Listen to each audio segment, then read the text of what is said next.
চিন্ময় প্রভুর মুক্তি ও হিন্দুদের ওপর আক্রমণের প্রতিবাদে চ্যাংড়াবান্ধা ইমিগ্রেশন চেকপোস্ট এলাকায় বিক্ষোভ দেখালো সনাতনীরা। মিছিল করে তারা বাংলাদেশ যাবার রাস্তায় চেকপোস্টের সামনে বিক্ষোভ দেখাতে থাকেন। এমন ঘটনায় রীতিমতো শোরগোল পড়ে যায় গোটা কোচবিহার জেলা জুড়ে।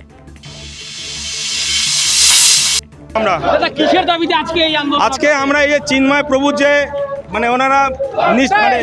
ওনারা শুধু গ্রেপ্তার করেছে চিন্ময় প্রভুকে, তো সেই জন্য আমরা মুক্তি প্রার্থনা করছি বাংলাদেশ সরকারের কাছে। চিন্ময় প্রভুকে যদি নিঃস্বার্থ মুক্তি না দেয় তাহলে আজকে আমরা এর প্রথম আন্দোলন, পরে আমরা আরো বৃহত্তর আন্দোলন নামতে বাধ্য থাকবো। হরে কৃষ্ণ। আজকে কি কর্মসূচি রয়েছে? আমাদের কর্মসূচি রয়েছে বাংলাদেশের যে চিন্ময় প্রভুকে গ্রেপ্তার করেছে সেইটাই আমাদের কর্মসূচি।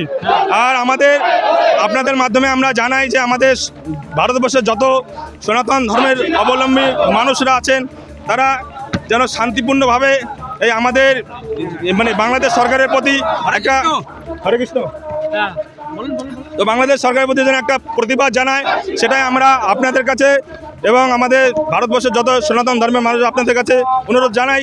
এই বলে হরে কৃষ্ণ, হরি বল। আমার নাম জগদীশ দাস। হরে কৃষ্ণ। বাংলাদেশের সনাতন ধর্মের যে চিন্ময় কৃষ্ণ দাস মহাশয়, তার জন্য আমরা বাংলাদেশের প্রধান যারা শাসন ব্যবস্থা তাদের কাছে আমরা বারবার করে অনুরোধ জানিয়েছিলাম। আমরা সনাতন ধর্ম কোনো সময় চাই না অপর ধর্মকে রুখে দাঁড়াতে বা অপর ধর্মের প্রতিগ্লানি বইতে, কিন্তু আমাদের ধর্মে যেসব সনাতনী ভাই বোনেরা বাংলাদেশে রয়েছে তাদের প্রতি যে আচরণ করছে, এটা আমরা বারেবার তাদেরকে জানাচ্ছি এবং তারা কোনো চেষ্টা বা প্রচেষ্টাই চালাচ্ছে না। আর এখানে দেখুন, সনাতন ধর্মের বিষয়ে যদি সনাতনী হয়ে থাকে তাদেরকে মেরে ধরে শেষ করে দিচ্ছে, যদি আরও শুনে যে ভারতীয়। আমরা এই বিষয়ে বলতে চাই, ওপারে চিন্ময় কৃষ্ণ দাস আর এপারে হচ্ছেন হিরণময়।